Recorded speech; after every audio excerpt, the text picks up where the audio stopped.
17 ans et je suis étudiante d'échange au Japon cette année. Et dans cette vidéo, je vais vous parler du système scolaire.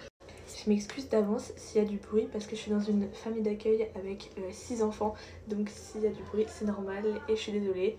Mais voilà, je vais essayer de parler fort pour que vous compreniez bien toutes les informations. Donc comme je vais dire, je vais vous parler du système scolaire. Je vais faire une vidéo assez courte. Mais peut-être que je ferai une partie 2 si des personnes ont des questions.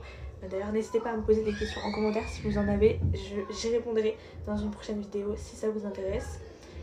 Voilà, donc là je vais vraiment essayer de vous résumer un peu le système scolaire au Japon.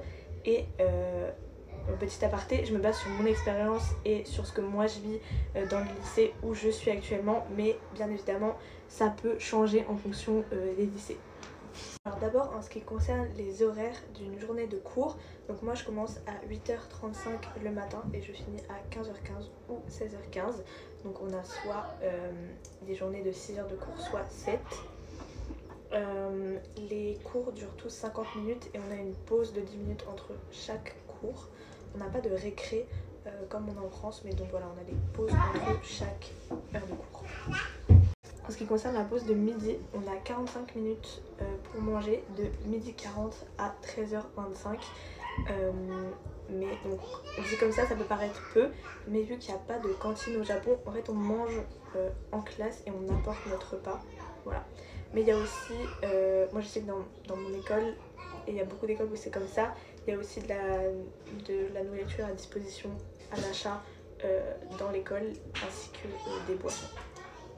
Et donc quand les cours sont finis, donc soit à 15h15 soit à 16h15, d'ailleurs c'est dans toute l'école, tout le monde finit soit à 15h15 soit à 16h15 et c'est les mêmes horaires pour tout le monde, c'est à dire que le jour où moi je finis à 15h15, toute l'école finit à 15h15. Voilà, j'espère que vous avez compris. Et donc après les cours, on a ce qu'on appelle les clubs sportifs qui s'appellent bukatsu en japonais. Et comment dire, donc il y a des clubs sportifs ou des clubs, comment on pourrait dire, plus scolaires, donc clubs de débat d'anglais, choses comme ça. Et donc vous pouvez choisir dans lequel vous voulez entrer. Et puis vous faites ça donc après les cours de 15h15 à maximum 19h. Moi je suis dans le club de cheerleading de mon lycée, donc on fait des performances soit à des festivals scolaires d'autres lycées, soit on encourage on fait des performances au début des matchs de baseball. Ces principes de club sportif après les cours, je trouve ça génial parce que je pense que ça nous permet de nous investir dans quelque chose d'autre et aussi de penser à autre chose que les cours après une journée. Je trouve ça génial parce que nous en France on a tendance à, après l'école, rentrer directement et faire ses devoirs, et c'est vrai que ça peut épuiser sur le long terme.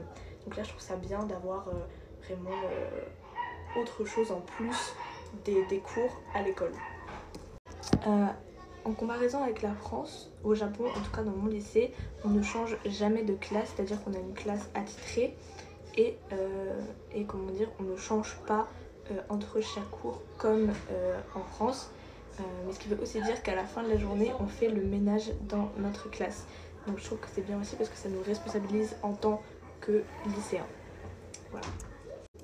Après, en ce qui concerne le règlement, donc au Japon, on a des uniformes. C'est assez strict, c'est-à-dire qu'il faut bien respecter, par exemple, en été, on a le droit de venir avec le polo d'uniforme court, mais à partir du moment où on passe à l'uniforme d'hiver, si vous venez en cours avec le polo court, faut pas le faire. Donc là, nous on est passé à l'uniforme d'hiver, donc pour les filles, jupe, chemise, veste, avec le logo de l'école sur la veste. Et on a le droit de mettre des collants, mais on n'a pas le droit de mettre de guêtres, trucs comme ça. Bon après ça, les règles selon l'uniforme, ça change beaucoup dans les lycées. Moi je sais que je suis dans une école assez, assez stricte. Donc notre uniforme est très simple et il faut faire très attention à comment on le porte, etc.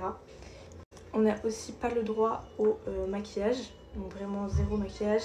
Les ongles, les boucles d'oreilles, les bijoux, interdits aussi. On a le droit d'avoir les cheveux détachés, voilà. Mais je sais qu'il y a beaucoup de filles dans mon lycée qui gardent tout le temps les cheveux attachés, voilà.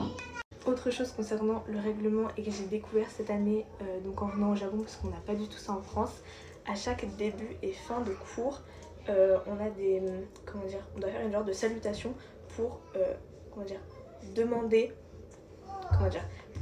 au professeur de bien vouloir nous faire cours.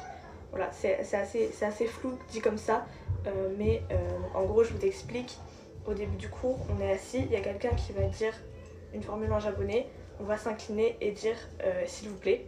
Et donc le prof après, à partir de là, s'incline aussi et nous donne cours. Et on fait ça à la fin du cours, la même chose pour remercier le professeur de nous avoir donné cours. Et donc on fait ça à chaque heure. Voilà, moi c'est quelque chose que je ne connaissais pas du tout. En France on n'a pas du tout ça, on s'assoit et on commence le cours.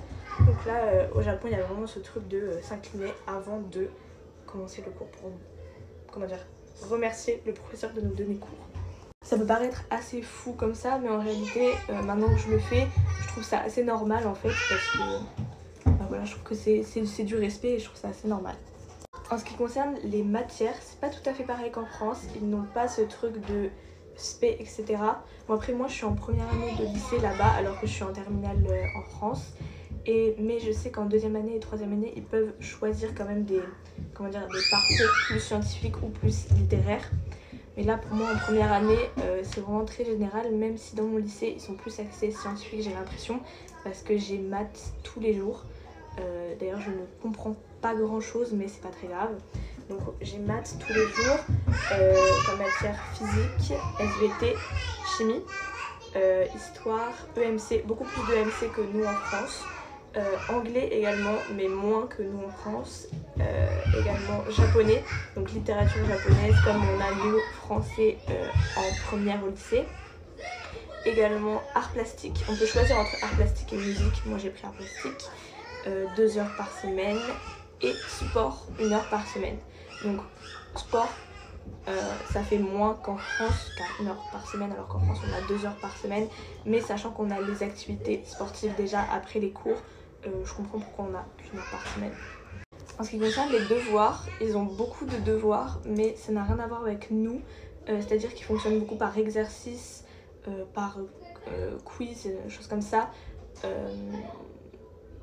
quasiment que dans des manuels. Moi je sais qu'on a beaucoup de dissertations, d'essais à faire comme ça au lycée, eux pas du tout, c'est vraiment sur des connaissances du par cœur, voilà, des connaissances bien précises.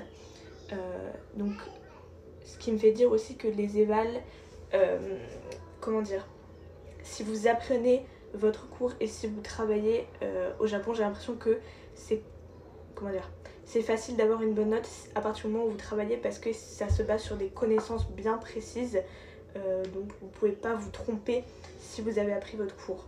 Alors que en France, on a beaucoup d'évals de type dissertation, essai, où même si vous avez appris votre cours, au final ça se base sur votre réflexion et sur ce que vous avez compris, et c'est ce que vous tirez de la leçon. Mais donc il y a des fois en France où si vous avez appris, vous n'arrivez pas à faire l'évaluation, et là au Japon j'ai l'impression que c'est pas trop ça. Par contre il faut vraiment beaucoup travailler, parce que leurs évaluations justement sur ces connaissances précises où il faut bien avoir appris la leçon par cœur, ça concerne des quantités de connaissances vraiment énormes. Je sais que là par exemple ils ont des périodes d'examen en fin novembre, ils doivent apprendre tous les manuels scolaires, la moitié des manuels scolaires, donc dans chaque matière, ce qui est c'est une quantité extrêmement importante. Donc ce n'est absolument pas facile, mais je dis juste que ce n'est pas les mêmes demandes en termes de connaissances et en termes de réflexion que nos évaluations en France. Ah oui, autre chose dont je n'ai pas parlé, à l'intérieur de l'école on ne met pas ses chaussures, donc quand on arrive à l'école on dépose ses chaussures dans notre casier et on prend les chaussures d'intérieur. Moi au début ça m'a un peu perturbée parce que d'être en chaussons à l'intérieur de l'école ça fait bizarre, mais bon maintenant je me suis habituée donc ça va. Mais voilà, c'est assez spécial quand on fait pour la première fois. Ah oui, aussi au Japon on n'est pas à côté de quelqu'un, donc je sais qu'en France on est assis par 2, par 3, par 4, voilà. Ici on est assis un par un et comment dire, on est espacés les uns des autres, et on a aussi chacun un numéro dans la classe, c'est à dire que moi je suis le numéro 10 et donc tout le monde a un numéro dans la classe. Et donc voilà, ça permet de mieux nous appeler, ou sur les évals, si on a oublié notre nom et qu'on a mis notre numéro, on arrive à nous retrouver, des choses comme ça. Je suis sûre qu'il y aura encore plein de choses à dire sur le système scolaire japonais, sur l'école en général. Mais là je suis un peu à court d'idées, donc je vais finir la vidéo sur ça aujourd'hui. Mais n'hésitez pas à me poser des questions en commentaire si vous en avez. Je prendrai plaisir à y répondre, parce qu'il y a vraiment plein de choses à dire, parce que c'est vraiment une culture extrêmement différente de la France. Donc voilà, j'adore en parler et j'aimerais beaucoup vous répondre si vous avez quelconque question. Parce que c'est vrai que des étudiants au Japon, il y en a beaucoup, mais des Français, il n'y en a pas tellement. Ou voilà, je sais que nous, chez l'ISPA, on n'est que 2 étudiants d'échange français.